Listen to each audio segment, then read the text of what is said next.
The Permian world does not kill a modern human quickly. It lets them live long enough to understand that survival itself is the mistake. This is not a landscape of monsters rushing from the dark, but a planet that has already decided to erase complex life slowly and methodically. Dropped here, the human body continues functioning by habit alone, unaware that every breath is borrowed time. At first glance, the terrain appears merely hostile, not apocalyptic. The air is thick, warm, and heavy with unfamiliar scents: sulfur, decay, minerals exposed by relentless erosion. There are no birds, no grasslands, no comforting ecological signals that evolution trained the human nervous system to trust. The silence is not empty. It is saturated. It presses against the ears, broken only by wind, scraping across exposed rock, and the distant crack of unstable ground expanding under heat. The paradox is simple and cruel. The human survives the first hour, then the first day. Muscles move. The heart maintains rhythm. Consciousness persists. But this persistence is a liability. The Permian extinction is not an event. It is a process already in motion, a planetary failure cascade that no organism here can outrun. The human is not stepping into a moment of danger, but into the aftermath of decisions made by geology, volcanism, and atmospheric collapse thousands of years earlier. Nothing attacks immediately. Nothing needs to. Oxygen levels are already falling. Temperatures are already lethal by design. The biosphere is already unraveling. The human stands upright, breathing, all alert, an organism optimized for a world that no longer exists, on a planet that is quietly, efficiently shutting itself down. This is the late Permian, roughly 252 million years ago. All continents have fused into a single supermass, Pangaea, stretching from pole to pole like a thermal trap. Inland regions are vast, arid, and brutally exposed. There is no moderating ocean nearby. Heat accumulates without release. Seasonal extremes are not mild variations, but physiological stress tests.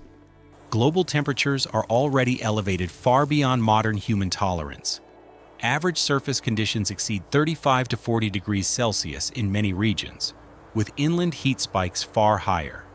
Humidity fluctuates violently, turning sweat, one of humanity's most critical cooling mechanisms, into an unreliable defense.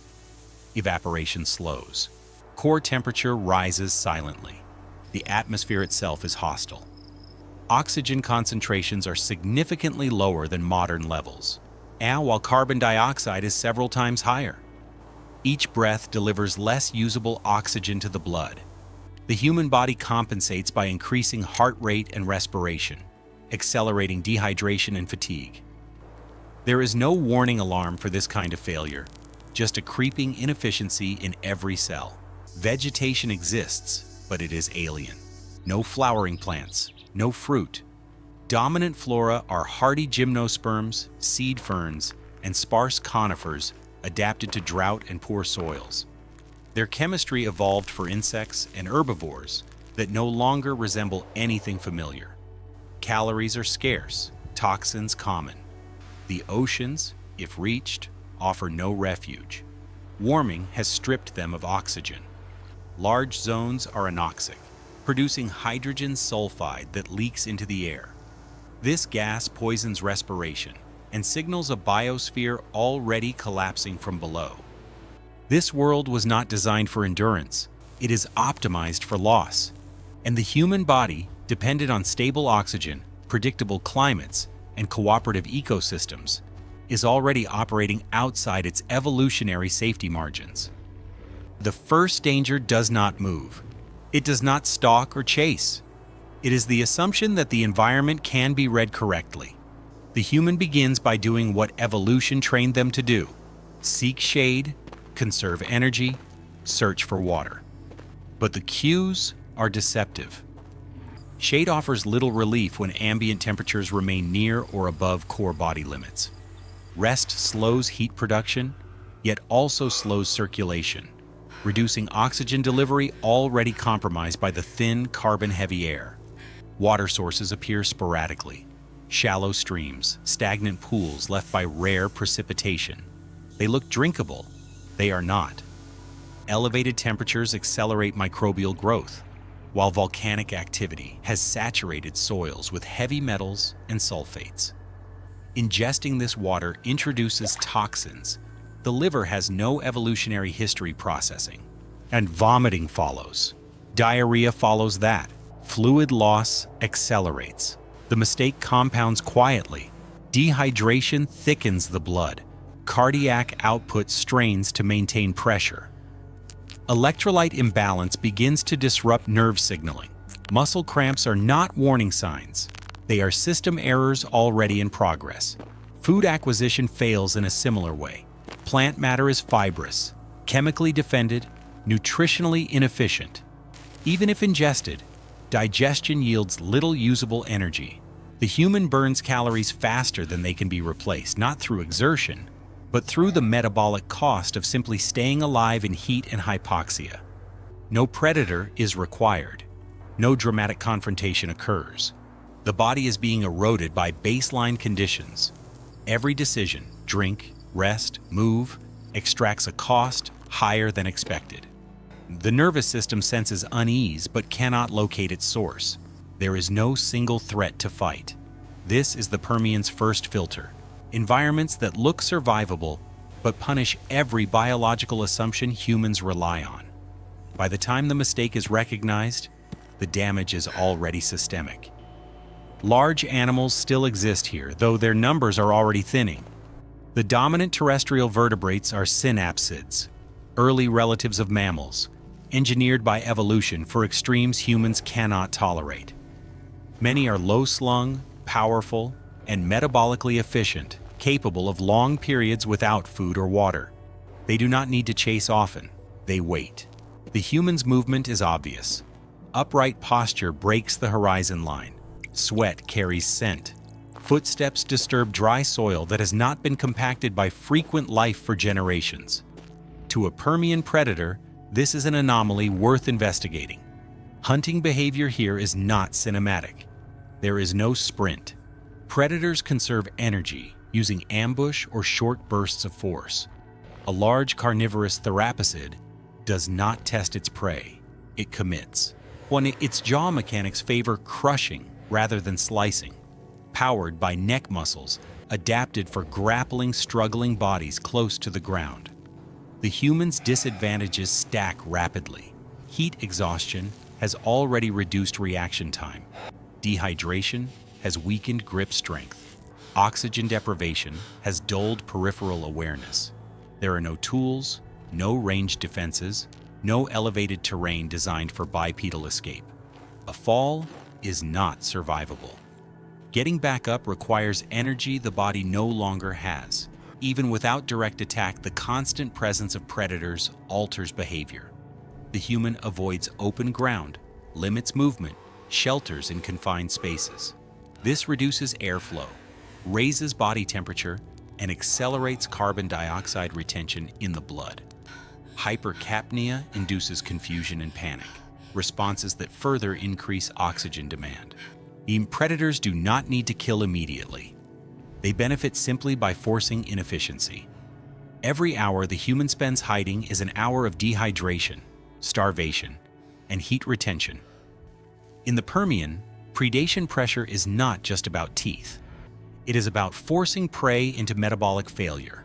The human is still alive, but survival is now conditional on perfection, something biology never provides. The most dangerous organism in this world is not always visible. It does not need to be hunted, and it does not need to move. It circulates through air, water, and tissue. Volcanism from the Siberian traps has already altered the chemistry of the planet. Massive eruptions have released carbon dioxide, methane, and sulfur compounds for tens of thousands of years. Oxygen levels continue to fall. In some regions, hydrogen sulfide periodically seeps from soil and water, especially during heat spikes and atmospheric stagnation. At low concentrations, hydrogen sulfide smells like decay. At higher concentrations, it paralyzes olfactory nerves. The warning disappears. Cellular respiration is disrupted as the gas interferes with mitochondrial function, blocking the electron transport chain. Cells suffocate while oxygen is still present in the blood. The human begins to feel it as sudden weakness. Vision narrows. Muscles fail to respond despite intact nerves.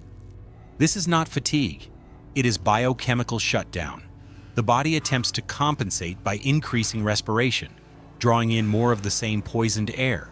Even without gas exposure, apex predators here are adapted to low oxygen. Their blood chemistry binds oxygen more efficiently.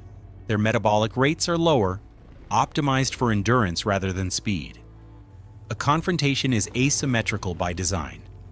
Crushing jaws, reinforced skulls, and short, powerful limbs convert brief contact into catastrophic trauma. Bone fails first. Human skeletal density evolved under stable gravity and nutritional abundance. A single bite can shatter long bones, collapsing mobility instantly. The blood loss follows, but death is not immediate. Shock develops, as circulation fails to compensate for internal damage and dehydration. Whether through atmospheric poisoning or biological dominance, the result converges. The Permian does not require pursuit. Its apex systems are passive, persistent, and indifferent. The human body is no longer a coherent survival unit. It is a collection of systems failing in parallel. This is not extinction by violence. It is extinction by incompatibility. The final threat does not arrive suddenly. It has been present since the moment the human arrived, embedded in every variable that governs survival. Climate, atmosphere, and biochemistry converge into a closed loop with no exit. Temperatures continue to rise. Volcanic aerosols destabilize weather patterns, producing heat waves that last not hours but seasons. Night offers no recovery. Without a meaningful diurnal temperature drop, core body heat accumulates day after day. Heat stroke is not dramatic here. It is cumulative. Proteins denature. Enzymes lose shape. Organs begin to miscommunicate. Oxygen levels fall below the threshold required for sustained aerobic metabolism. The body shifts increasingly toward anaerobic pathways, producing lactic acid faster than it can be cleared. Muscles weaken. Judgment degrades. Consciousness flickers under even minor exertion. There is no training adaptation for this. Acclimatization requires generations. The human has minutes. Food webs collapse around them. Herbivores vanish first, followed by carnivores. Carrion rots before it can be consumed, feeding bacteria that release more toxic gases. Insects, normally reliable protein, are either absent or chemically defended. Starvation is not slow here. It is accelerated by heat and metabolic stress. Dehydration reaches terminal levels. Kidneys fail as blood volume drops and toxins concentrate. Urine production stops. Electrolyte imbalance triggers arrhythmias. The heart misfires not from fear or exertion, but from chemistry slipping out of tolerance. This is the Permian extinction's true mechanism. Not impact, not predators, not fire. A planetary system shifts beyond the operating limits of complex life. The human collapses not because they were weak, but because evolution never prepared them for a world actively removing the conditions required to remain alive. Death here is not a single moment. It is a sequence of biological decisions made under impossible constraints. As dehydration peaks, plasma volume drops. Blood pressure becomes unstable. The heart compensates by beating faster, but reduced oxygen delivery means cardiac muscle itself begins to starve. Electrical conduction through the heart becomes erratic. Ventricular fibrillation is a possibility. Not a dramatic collapse, but a sudden loss of effective circulation. Simultaneously, hyperthermia destabilizes the brain. The blood-brain barrier becomes more permeable under heat stress, allowing toxins and inflammatory molecules to enter neural tissue. Confusion escalates into delirium. Motor coordination fails. The human may attempt to stand and fall repeatedly, burning the last remaining glucose in the process. At the cellular level, mitochondria are failing, whether from hypoxia, hydrogen sulfide exposure, or sheer thermal stress. ATP production collapses. Without energy, ion pumps stop working. Sodium floods cells. Water follows. Cells swell and rupture. This is not trauma. It is internal dissolution. Kidney failure accelerates systemic poisoning. Potassium levels rise in the bloodstream, interfering with nerve and muscle signaling. Skeletal muscles twitch involuntarily. Respiratory muscles weaken. Breathing becomes shallow, then irregular. Loss of consciousness is not peaceful. It is fragmented. The brain attempts to maintain awareness despite falling perfusion, producing tunnel vision, auditory distortion, and sudden blackouts followed by brief returns. Each return is shorter. Eventually, the heart's rhythm degrades beyond recovery, not from injury, but from chemistry exceeding tolerance. Circulation stops. Oxygen becomes irrelevant. The body does not appear destroyed. It simply stops coordinating. In a world already collapsing, the human's death is quiet. Another system crossing a threshold it cannot return from. This outcome is not speculative. The Permian extinction is the most thoroughly documented biological collapse in Earth's history. Roughly 90 to 96% of marine species and over 70% of terrestrial vertebrates vanish from the fossil record within a geologically brief window. Survival failure is not inferred. It is counted. Isotopic analysis of Permian rocks shows extreme carbon excursions, indicating massive injections of greenhouse gases into the atmosphere. Oxygen isotopes in marine sediments record rapid warming of both surface and deep oceans, eliminating thermal refugees. This aligns with evidence of widespread ocean anoxia, conditions lethal to complex aerobic life. Fossilized plant assemblages show a sharp reduction in diversity and leaf size, consistent with heat stress and carbon dioxide toxicity. Pollen records collapse, forests disappear, replaced by fungal spores, an indicator of large-scale die-off and decomposition. This is not ecosystem turnover, it is ecosystem failure. Bone histology from surviving animals shows slowed growth rates and stress markers. These organisms were already operating near metabolic limits. Many evolved lower oxygen demands and heat tolerance, adaptations humans lack entirely. Sedimentary layers rich in pyrite and sulfur compounds point to hydrogen sulfide production on a global scale. Modern analogs show that even brief exposure to similar conditions can disable mitochondrial respiration in mammals within minutes. No fossil evidence suggests rapid migration or behavioral escape. Species did not flee the Permian world. They endured until physiology failed. The human body, dropped into this environment, carries none of the adaptations seen in the rare survivors. No altered blood chemistry, no reduced metabolic demand, no tolerance for atmospheric instability. The Permian extinction is not remembered because life nearly died. It is remembered because Earth briefly became incompatible with complex survival itself. The expectation is always the same: teeth, claws, a final chase. But the Permian extinction does not center its violence in organisms. It relocates it into the background systems that organisms depend on without noticing. The most lethal predator in this world is oxygen volatility. Atmospheric oxygen does not simply decline, it fluctuates. Volcanic pulses, oceanic anoxia, and microbial blooms cause regional collapses followed by unstable recoveries. For organisms adapted to narrow tolerance bands, this instability is fatal. The human respiratory system is optimized for consistency. Even small deviations in oxygen partial pressure degrade cognition and endurance. Here, Deviation is the baseline. Carbon dioxide compounds the problem. Elevated CO2 triggers respiratory acidosis. Blood pH drops. Fake hemoglobin's ability to bind oxygen decreases exactly when oxygen is already scarce. Breathing harder does not help, it worsens the imbalance. Panic is not psychological, it is chemical. Heat amplifies everything. Enzyme efficiency drops outside narrow thermal windows. Protein misfolding accelerates. Repair mechanisms fall behind damage rates. Evolution cannot respond in real time. There is no adaptation fast enough to outrun geology. This is the twist the Permian enforces. Survival is not defeated by confrontation, but by arithmetic.